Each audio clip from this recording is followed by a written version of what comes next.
metamorphosis is the only constant.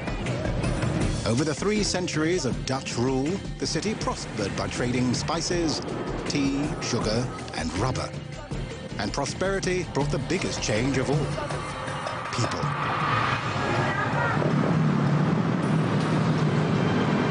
In the last 4 decades, Jakarta's population has quadrupled, and the skyline blossomed. And with it, a daily challenge: traffic.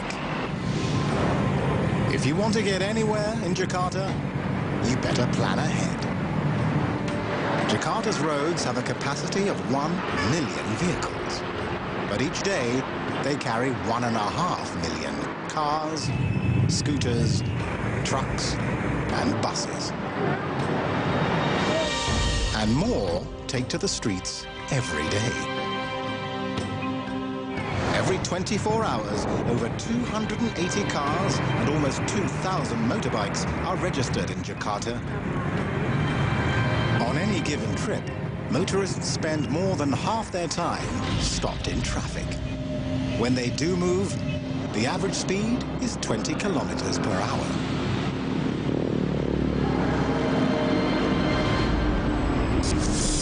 But there is one lane in Jakarta that's moving at speed. This is the Trans-Jakarta Busway.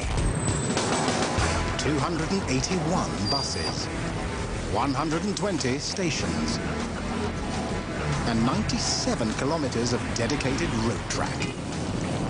It's the world's longest bus rapid transit system. Nunik Utari is a driver with Trans-Jakarta. Ada car narik angkot itu kayak ke Cawang Perumnas, tapi I went to college while working part-time as a driver of a smaller bus. I have a very strong will. If guys can drive a big bus like this, why can't I? saya nggak bisa gitu.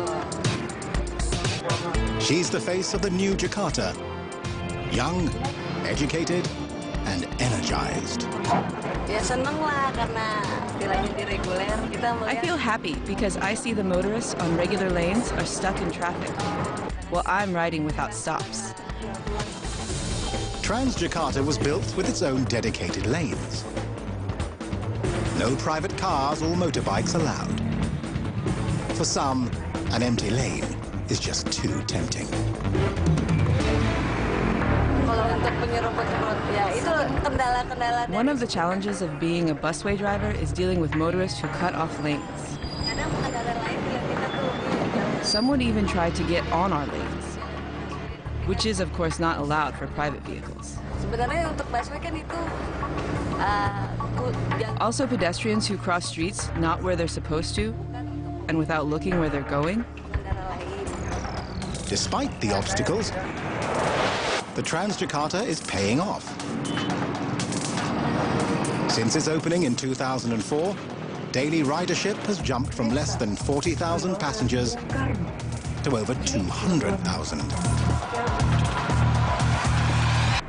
And Nunik would like to see more on board.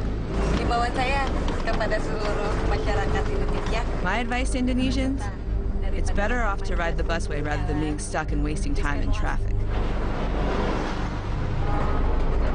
But there is one thing that can slow the Trans-Jakarta in its tracks. Flooding. This is the City Crisis Center. 24 hours a day, 365 days a year, all eyes are on Jakarta. A citywide network of cameras stream real-time images into this room. Everything from rivers to roads are monitored here. And from here, they can take instant action to solve almost any problem. Today, flooding streets are the big concern. And nobody knows this better than Effendi Anas, the director of the command center. There are 26 location points that we have categorized as high risk for floods. That means when the rainfall is heavy, it would likely drown these 26 points. ANAS uses alert levels matching the threat. Level 1, water is rising. Level 2, public warnings are issued. At level 3, the clock starts running. Within 7 hours of our warning sound off, the high-risk flood zones will be inundated with water. At level 3, the public has to be ready for evacuation, and we take them in at the shelters. But it doesn't end there. Once evacuated, the command center manages the relief effort. This command center ensures that the emergency health shelters, food shelters, run smoothly. We assess where the food is needed most and ensure it gets there. This command center also carries out rehabilitation efforts after the flood. In times of emergency, ANAS can also call upon multiple agencies to direct a response. Under urgent circumstances, the support system comes from a wide network, including the military, the police, the public. Boats will be deployed to help evacuate the people to the appointed emergency shelters. And under dire conditions, Jakarta's elite emergency response team can hit the waterways. Over 900 specially trained responders help evacuate neighborhoods, coordinate relief efforts, and save lives. And they constantly rehearse for the worst-case scenario: a drowning man in the water.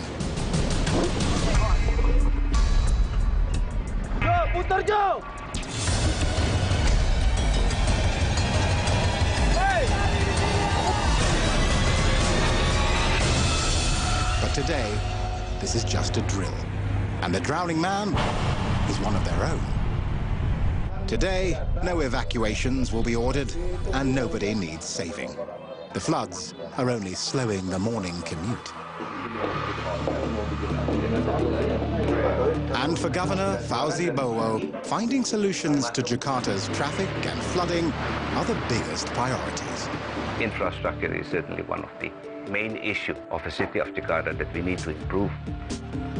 We need to update, and we need to build up, also to prepare for the future in terms of road net, in terms of sewerage, in terms of flood control. But expanding infrastructure presents a challenge. Jakarta is the 10th most densely populated city on Earth. With 13,000 people per square kilometer, there is little available land. The biggest challenge in expanding and improving our infrastructure is actually land acquisition. Land is a scarcity, and we need land to expand our road net. Jakarta adds less than 1% to its roads each year due to land issues. But each year, the number of cars increases by almost 10%. At this rate, the entire city will be gridlocked by 2014. Something has to be done. I have decided that we have no choice but to expand the road net vertically. Means beneath the surface and elevated. We're going to start constructing this elevated road net this year.